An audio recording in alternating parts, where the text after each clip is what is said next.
Well, Stanley said to me, what comes first? It was like the chicken and the egg. The exterior or the interior of the hotel? I said, you need the exterior, and then we can base all the interiors on the shape. The aerial shots of the Overlook Hotel were actually the Timberline Lodge in Oregon, and the close-ups were an exterior set in the UK. When was the Overlook built? Construction started in 1907.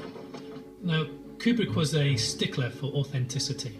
So he sends people out to photograph hotel rooms all over America. And he gets these thousands and thousands of photos, and he says, right, I'll have that room, I'll have that room. And that's how the Overlook Hotel got its rooms and got the different looks for each of the rooms. Perfect for a child. He didn't believe in set design.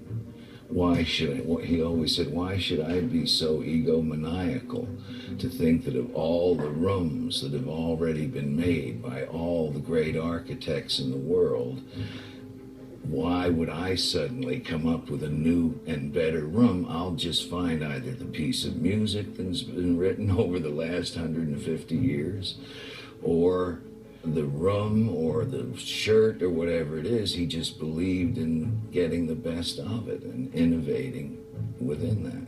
The Overlook Hotel itself isn't, doesn't look like the house in the Amityville Horror. It isn't like a frightening house to look at. It doesn't look like the Bates Motel. It's a pretty lodge, but for a sustained chill, it's truly horrifying.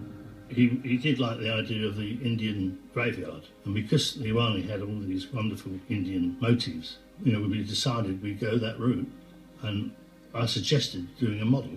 So we started building these models to a big scale, half inch to the foot, and everything became three-dimensional to Stanley. Because we had these models, he worked out a formula where by using certain lighting, like if you used a 2K, that would transfer into so many candles. So he could work out exactly how much lighting he would require for those huge windows. This place is fantastic, isn't it, hon? Sure is.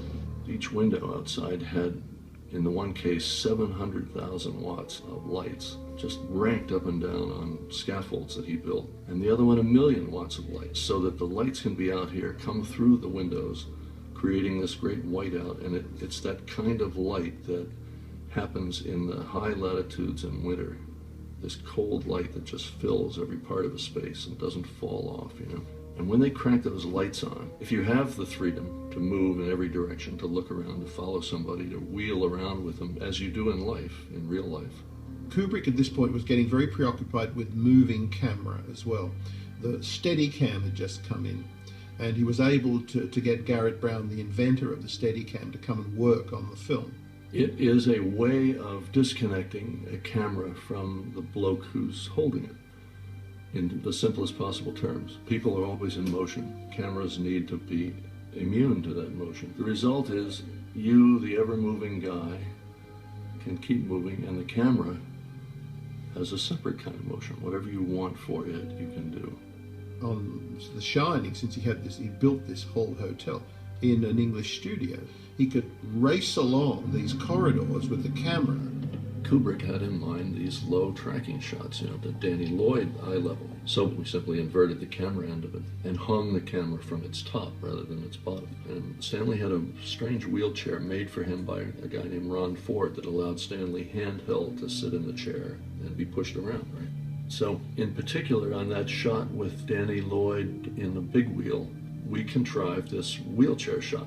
And boy, when that lens is 2 or 3 inches off the ground and the carpet is coming by and then the walls of the set are going by, and it not only has that weird aura of penetrating space, but it also is the great shot of all time for explicating what they're in for in this hotel, how vast it is and how mysterious. And the sound part of it, by the way, was a surprise to Stanley. It hadn't occurred to him, I think, because we were all shocked in dailies to suddenly hear this rug, no rug, rug, no rug. You couldn't hear it unless you had the mic right there.